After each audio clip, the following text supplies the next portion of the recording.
What's going on, guys? Advisor here, and I'm back with another GoalBound video. In this video, I'm gonna be teaching you how to use Nagi. I've been kind of holding off on this video because I've been trying to get a lot more information with Nagi to make the video as long as possible. But at the end of the day, I could just put gameplay at the end of the tutorial and call it a day.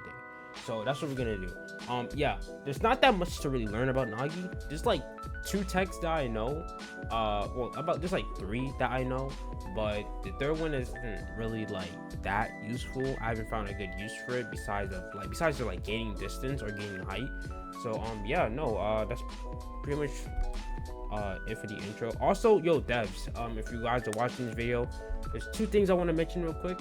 First off, there's a bug, or it's not really a bug, but for some reason PS goals count.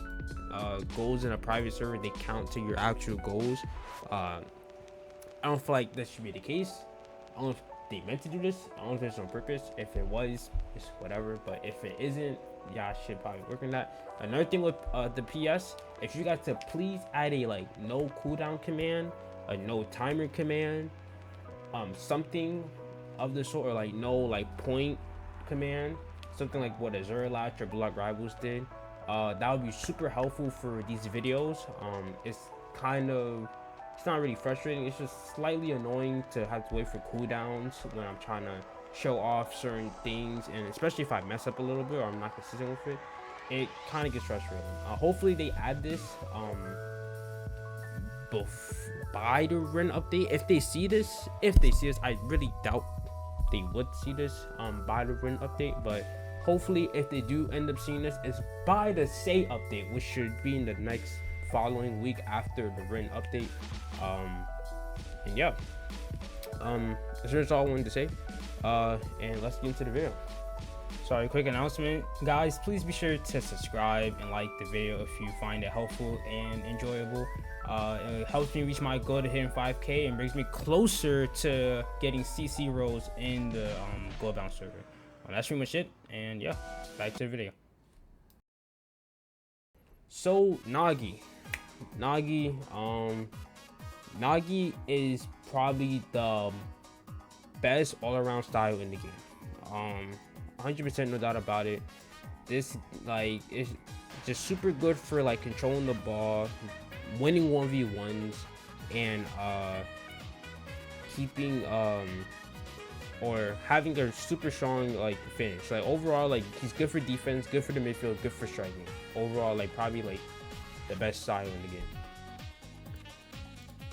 Now flow wise, I recommend really like I really do recommend Hero, because Hero, if y'all read the thing, the buff, it gives you it actually gives you actually, do I want to spin on lucky? Why not? I got king again.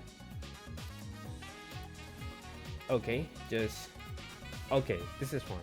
Okay, so like I was saying, with Hero, it buffs your overall, like it buffs your power by like, I think it's like 125 or 120. It's one of the two. I will show a screenshot of it. It buffs your power, and then it buffs your power even more when you have more enemies around you. So when you're Nagi and you're cooking up in the box and stuff, or near the box, you got everyone trying to slide you and stuff, that also buffs your power. That's like a 3 times buff to your power. You have the normal buff, and then you have the passive buff. Plus, if you're using volley shot, that's another technically power buff. Yes, that shot is gonna go in. I 100% recommend Hero when using Nagi. Plus you get the other slight buff, which is like your stamina and your walking speed. Yeah, that's really good. The flow or the ego buff I use is King. That power, that 136 power off base, like you don't even have to have anyone near you. That's super good for passing, super good for curve shots, super good for shooting, super good when using like your volley shot with this. It shoots like a straight bullet, like it's super fucking good. And then obviously I just saw me get dribbler. If you're more of a dribbler, I do recommend this. I do a lot of dribbling, so this would probably be pretty useful for me, especially with that low dribble cooldown. Yeah, no, I do recommend dribbler if you're gonna like, if you're more like a midfield playmaking type Nagi. All right, we are in. So first things first, this is gonna be pretty short. The intro is already decently long, but yeah. First things first, every style in the box is super good no matter what, especially when you're trying to figure out GKs. You could do a lot of fakes. You could do a charge kick into feint, charge kick into dribble, charge kick into jump, and then after the jump you could either trap it, go for another charge kick, for example, and then dribble again, and then feint again, and then makeshift, and then dribble again, and then feint again. You could do a lot of fakes. Let's just say that it's kind of like borrow, where you're kind of using your cooldowns to fake them consistently, like to like ankle break them, and it messes with the GK timing as well. And if you're really good, you could end up like just doing a curve shot. I do this a lot too, where I do a fake, I get space, I force the GK to kind of push out, and it allows me to do a curve shot around the GK. So yeah. But let's get into like how to properly use Nagi and stuff. First things first, best thing you're gonna do, especially against AI or even like regular GK or player GKs, jump, trap, shoot. Simple as that. Nothing too crazy. I recommend aiming like a little bit slightly above the middle part, depending on how close and how far you are. If it's against real player GKs, I recommend being a little farther out, so they can't tackle you. But yeah.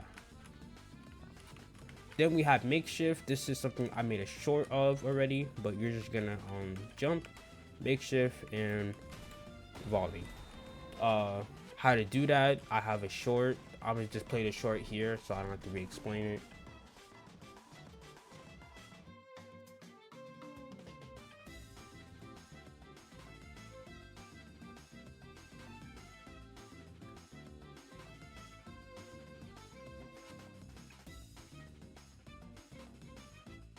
You have normal volley shot, where if you're gonna rely on this, be careful because it doesn't have iframes. So I do recommend like jumping and then doing volley shot. So one, it goes a lot higher, and two, you kind of avoid people sliding you. So the makeshift tech I was talking about, I just call this like high Nagi tech, or like the honor one tech. I don't know, you guys can call it whatever you want. You just go so high up though if you do it correctly. What you're gonna do, you're gonna jump, makeshift, jump again. If you don't know what the second jump does while you're in the air, it actually boosts the ball forward if you do it properly. I think I gotta move forward actually. Hold on, I'm sorry. There we go. It moves the ball forward. And if you do that correctly, it technically moves the ball forward and up. I can show it again real quick. Boom. It kind of goes up a little bit further. And yeah, when you do that, then you're gonna trap it, which makes you go a little bit higher, and then you're gonna volley shoot it, which makes you go up and back even higher. So if you do that correctly, that is just not how you do it. Okay, one more time. Boom, just like that. That was perfect. Best example. Y'all saw me, I was up there way above the goal line, and if you do that like in the box, GKs have to respect it. They can't tackle you. There's just no way to tackle you. They have to respect the shot. And if you're really good, if you're really consistent with it, you could start aiming for like the bottom corners, like where it bounces off the ground. Those shots are really satisfying and really good to do. I'm gonna try to do it in the box, see if I don't mess it up. I kind of did it, not really. I kind of messed up with the second touch. I recommend practicing with it. I would probably get a lot more practice in with it too if I didn't have to wait for my cooldowns every second. But there's this other thing I want to show y'all real quick before we start getting to the gameplay. That trap, you could do trap into makeshift. That gives you a lot more distance. This isn't really for shooting, it's just more just for distance. I recommend like trap into makeshift, and then you could slide, you could tackle, you could dash. After that, you get a lot of distance, and you like, especially if you have like no cooldowns, like if you have nothing active or nothing up, no tackle, no slide, no jump, you could definitely just do something like that. And that's pretty much it for everything with Nagi that I know so far. If there is more stuff that I end up figuring out, I will be sure to like update or make it like an advanced Nagi guide. But for now, this is pretty much everything I know.